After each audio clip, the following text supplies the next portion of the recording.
Για όλα τα λειτουργικά συστήματα έχουμε πεπτικό, γεννητικό, οροποιητικό, νευρικό, ορμονικό, όλα αυτά τα συστήματα που είναι καμιά δεκαριά, που αποτελούν το σώμα μας, με απλά λόγια τα υπουργεία που αποτελούν την κυβέρνηση του κράτους, αν το κράτος είναι ο οργανισμός, έχει διάφορα υπουργεία. Τα υπουργεία σε εμάς είναι τα διάφορα λειτουργικά συστήματα που συναποτελούν τον οργανισμό.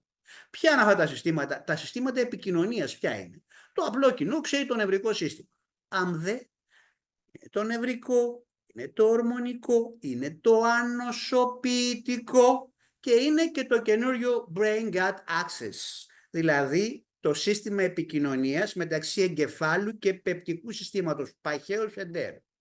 Τα μικρόβια που κατοικούν στο πεπτικό μας σύστημα, ιδιαίτερα στο παχύ έντερο, μπορούν να επηρεάσουν ακόμα και την ψυχική μας διάθεση, θα το ξέρετε αναφίβολα λόγω ειδικότητας, αλλά και την επιθυμία μας για τροφή.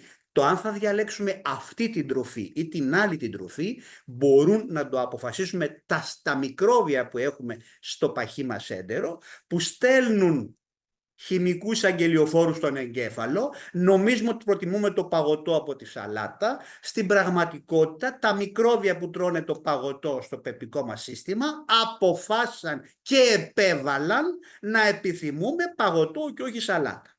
Χαίρομαι πάρα πολύ που μιλάτε γι' αυτό, γιατί ήταν καημός μου να συναντήσω έναν ψυχολόγο που επιτέλους να το επισημαίνει αυτό το πράγμα. Με τα Επειδή είναι παιδικά. θέματα της τελευταίας 15ετίας, μην πω πενταετίας, θα περάσουν πιθανώς και 50 χρόνια. Και επειδή εδώ που τα λέμε δεν υπάρχουν και συμφέροντα μεγάλων φαρμακευτικών εταιρεών από πίσω.